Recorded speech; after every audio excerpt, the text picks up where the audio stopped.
형제자 여러분 안녕하세요. 오늘은 8월 23일 금요일 확장되는 하나님 나라라는 제목으로 사도행전 28장 23절부터 31절까지를 묵상합니다. 23절 그들이 날짜를 정하고 그가 유숙하는 집에 많이 오니 바울이 아침부터 저녁까지 강론하여 하나님의 나라를 증언하고 모세의 율법과 선지자의 말을 가지고 예수에 대하여 권하더라. 자, 바울이 죄인의 신분으로 로마의 한 집에 머무르게 되는데, 물론 백부장을 통해서 한 사람씩 그 가드가 붙습니다. 자, 그런 연금 상태 같은 상황으로 있는데, 자, 많은 사람들이 바울을 방문합니다. 그러니까 복음을 나눌 수 있는 방법들이 두 가지인 것 같아요. 내가 직접 찾아가는 게 있고 찾아오게 하는 방법이 있습니다. 자, 바울은 지금 찾아갈 수 없는 상황이기 때문에 하나님의 사람들을 바울에게 보내시는 것이죠. 그래서 바울을 로마 선교로 로마의 비전을 품고 가게 하셨던 이유가 바울의 생각과 다른 방향으로 사역은 되지만 하나님의 나라는 확장되고 있음을 우리가 보게 됩니다. 그래서 여러분, 우리가 자신이 처해 있는 상황에 대해서 낙심할 필요가 없는 것이 뭐냐면, 내가 주인 되고 내가 귀신이 되려고 하면 낙심할 수밖에 없습니다. 항상 얘기하지만 하나님께 맡기고 하나님의 주인 되시면 모든 상황이 하나님 안에 있기 때문에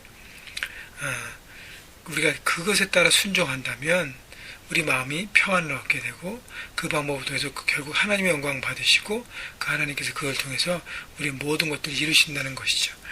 그래서 로마의 사역들, 로마의 선교, 모든 방향과 모든 것들, 바울이 생각했던 것하고는 틀리지만 죄인의 신분으로 한 집에 죄인으로 연금 상태에 있지만 하나님께서 자유롭게 사람들을 보낼 수 있도록 그 로마 정부를 통해서 그렇게 허락이 되고, 그래서 자유롭게 손님이 들락날락 할 수 있을 그런 자유를 얻게 돼서 많은 사람들이 오가면서 그곳에서 복음의 불이 붙기 시작하는 것이죠. 그래서 바울이 아침부터 저녁까지 강론했습니다. 뭘 말씀을 가르쳤어요? 하나님의 나라를 증언했다는 거예요. 하나님 나라가 이 땅에서 임했고, 그 다음에 우리가 하나님의 자녀로서 이 땅의 시민으로서, 하나님 나라의 시민으로서 이 땅을 살아가야 함을. 그래서 우리의 시선과 우리의 생각과 우리의 모든 방향이 바뀌어야 됩니다. 바로 예수 그리스도 때문에 모든 것이 새롭게 시작됐습니다. 그래서 유대인들에게는 특별히 모세 율법과 선지자들의 어떤 예언과 이미 전해진 말씀을 통해서 오신 예수님, 그분이 살아계신 하나님의 아들이고 우리 죄를 구원하신 구세주가 되심을 바울은 선포했습니다. 복음을 알았다는 것이죠. 24절 그 말을 믿는 사람도 있고 믿지 아니하는 사람도 있어.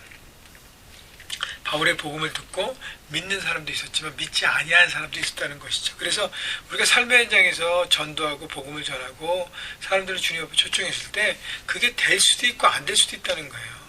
그래서 안 될 경우에 실망하지 말라는 것이죠. 여러분, 많은 성경을 쓰고 학식과 하나님과의 교제와 뛰어났던 탁월했던, 기도하면 병이 고쳐지고 능력이 나타나고 지식적인 부분, 영적인 부분, 정말 통합적으로 가지고 있던 능력이 있는 사도 바울이 복음을 전했을 때도 믿지 않는 사람이 있었다는 거예요. 여러분, 바울뿐인가요? 예수님, 하나님의 아들이 직접 이 땅에 오셔서 많은 사람들을 치유하고 고치시고 말씀을 가르치고 생명의 복음을 나눴는데도 사람들이 거부하고 오히려 예수님을 잡아서 죽인 사람도 있었습니다. 그렇기 때문에 여러분이 전했다고 해서 모든 것이 열매가 맺어져야 한다는 것은 버리고요.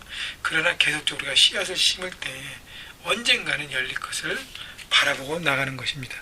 25절 서로 맞지 아니하 흩어질 때에 바울이 한 말로 이르되 성령이 선지자 이사야를 통하여 너희 조상들에게 말씀하신 것이 옳도다. 바로 이것이 이미 구약에 예언된, 이사야를 통해서 예언된 말씀이다. 26절 일렀을 때 이 백성에게 가서 말하기를 너희가 듣기는 들어도 도무지 깨닫지 못하며 보기는 보아도 도무지 알지 못하는도다. 이 백성들의 마음이 우둔하여져서 그 귀로는 둔하게 듣고 그 눈을 감았으니 이는 눈으로 보고 귀로 듣고 마음으로 깨달아 돌아오면 내가 고쳐줄까 함이라 하였느니.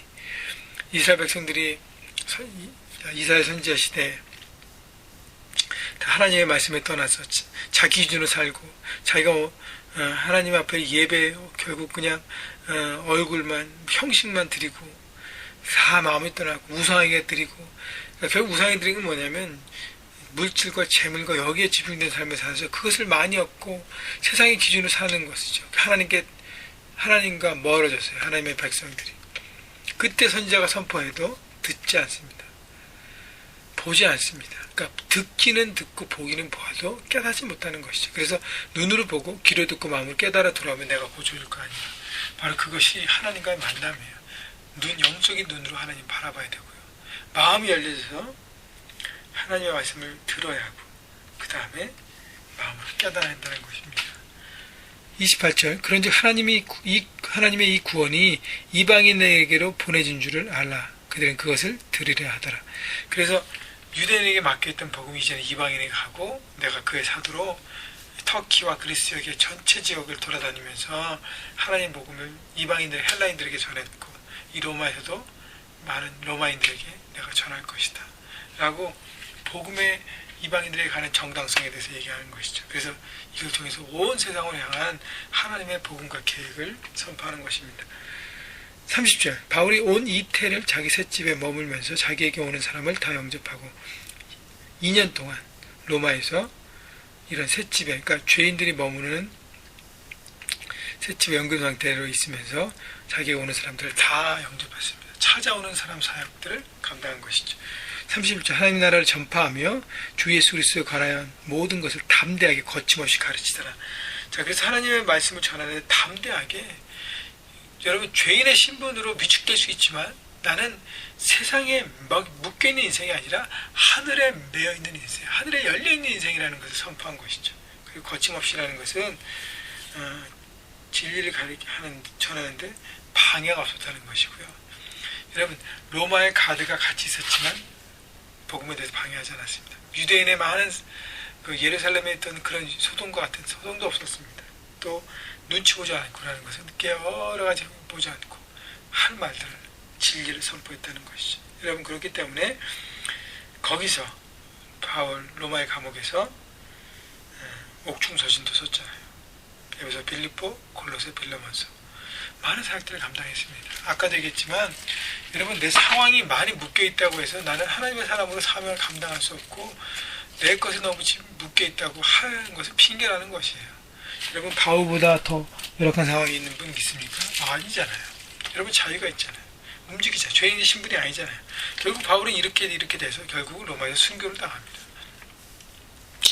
그럼에도 불구하고 바울은 자기 상황에 절망하지 않고 하나님의 일들을 온전히 해가는 것을 바라봅니다. 여러분 그렇기 때문에 내 안에 역사하신 하나님을 바라보고 지금 상황에서 최선을 다하고 열정적으로 하나님께 충성할 때 바울처럼 하나님의 방법대로 이어지는 사명의 이름을 통해서 하나님께 영광 돌리는 삶을 살 것입니다. 여러분 화려하고 멋진 삶이 아니라 소박하고 검소하지만 하나님의 뜻을 이루는 여러분 삶 현장에서 그렇게 살아가시는 모두가 되시기를 주님의 이름으로 축복합니다.